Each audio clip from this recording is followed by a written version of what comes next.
Kamu pernah nggak pura-pura senyum padahal hatimu lagi nggak baik-baik aja?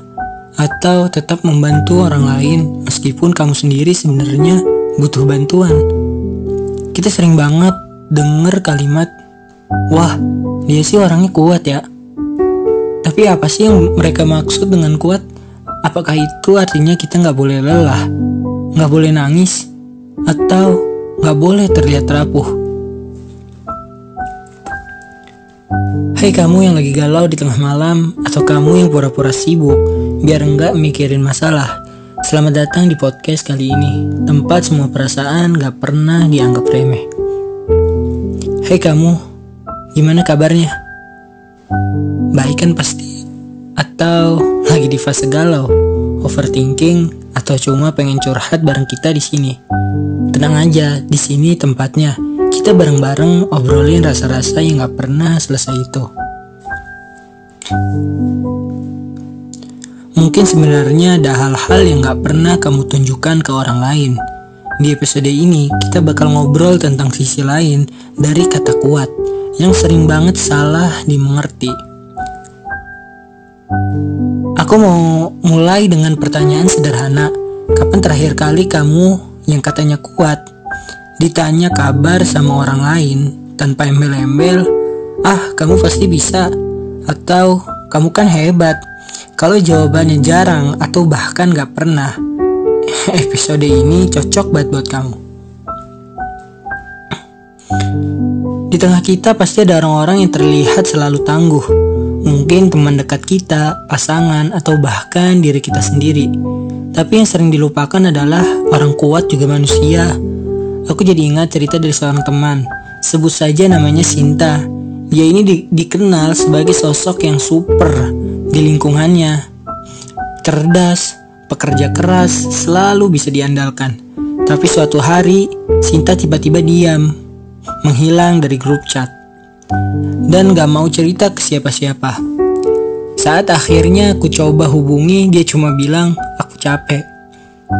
Aku merasa gak ada yang benar-benar peduli gimana aku, selama aku bisa tetap membantu mereka. Dia berkata seperti itu. Pernah gak kamu berada di posisi Sinta? Atau justru pernah tanpa sadar memperlakukan orang lain seperti itu?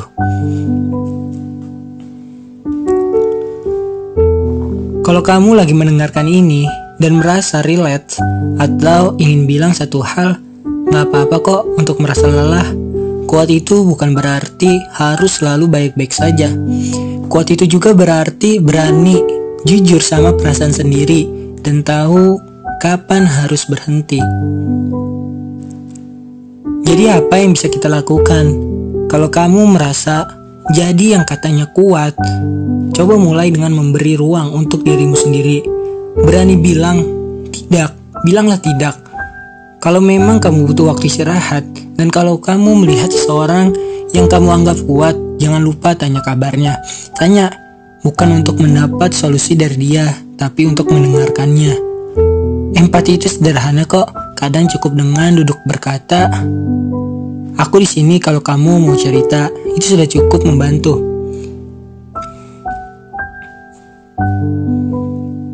Tadi kita sudah bicara soal bagaimana orang yang terlihat kuat seringkali tidak ditanya kabarnya.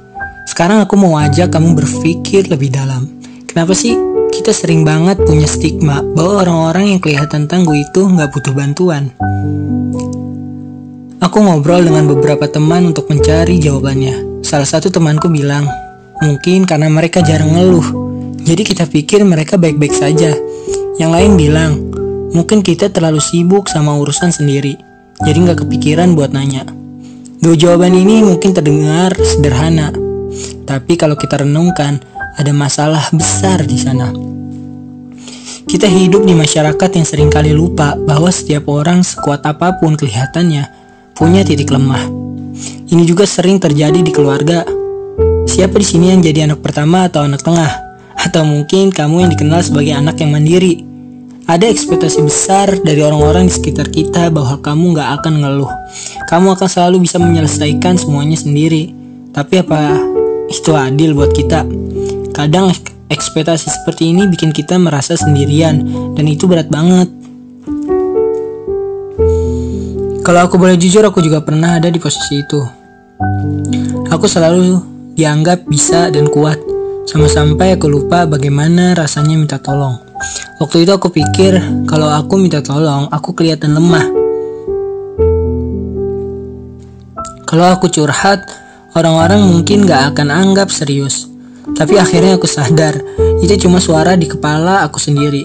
Kenyataannya, banyak orang di sekitar kita yang peduli, tapi mereka gak tahu bagaimana memulainya. Dan di sisi lain, kita juga sering gak memberi ruang untuk mereka untuk peduli.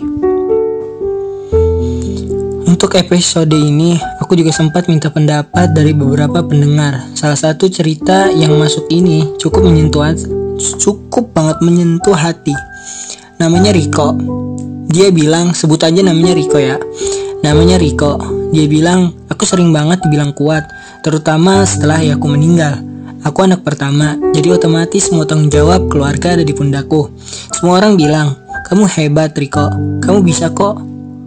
Tapi gak ada yang tanya aku gimana perasaan aku. Gak ada yang bertanya.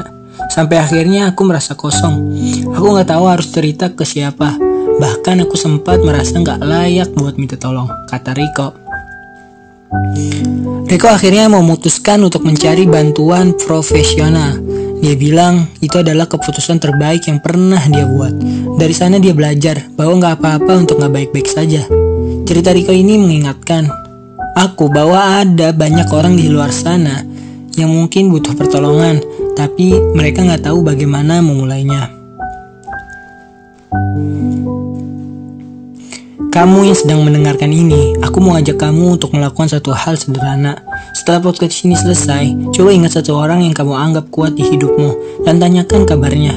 Tapi jangan tanya dengan basa-basi seperti gimana, baik kan? Tanyalah dengan tulus, misalnya, kamu lagi ada yang bikin berat gak belakangan ini? Atau aku ada waktu kalau kamu mau cerita. Percayalah, pertanyaan seperti itu mungkin sederhana, tapi membuka ruang yang besar untuk mereka. Buat kamu yang merasa menjadi orang kuat, ini beberapa tips self-care yang bisa kamu coba. Berani bilang tidak. Kadang kita terlalu sering bilang iya untuk menyenangkan orang lain sampai lupa mendengar apa yang sebenarnya kita butuhkan. Cari teman curhat yang bisa dipercaya ya. Ini gak harus banyak, cuma 1 atau 2 orang yang benar-benar mendengar tanpa menghakimi kita. Jangan ragu minta bantuan profesional, psikolog atau konselor. Bukan hanya untuk orang yang merasa parah, tapi juga untuk mereka yang ingin lebih mengenal diri sendiri. Luangkan waktu untuk dirimu sendiri, kadang istirahat sejenak, membaca buku favorit, atau sekedar duduk menikmati secangkir kopi bisa membantu meredakan beban pikiran. Akhirnya aku cuma mau bilang, kamu gak harus selalu jadi kuat untuk semua orang. Kadang menjadi kuat berarti mengakui bahwa kamu juga butuh ruang untuk istirahat, untuk menangis, untuk berbagi. Dan untuk kamu yang sering mengandalkan orang kuat di hidupmu, jangan lupa bahwa mereka juga manusia. Jangan hanya mengandalkan mereka untuk menjadi pendukung, tapi jadilah pendukung mereka juga. Terima kasih sudah meluangkan waktu mendengarkan podcast kali ini. Semoga obrolan kita hari ini bisa jadi pengingat bahwa gak apa-apa untuk gak baik-baik saja. Sampai jumpa di episode berikutnya. Tetap jaga hati, jaga pikiran, dan jangan lupa bertanya, yang katanya kuat gimana kabarnya? Karena mungkin mereka sedang butuh kamu. Dan ingat, kamu tidak sendiri.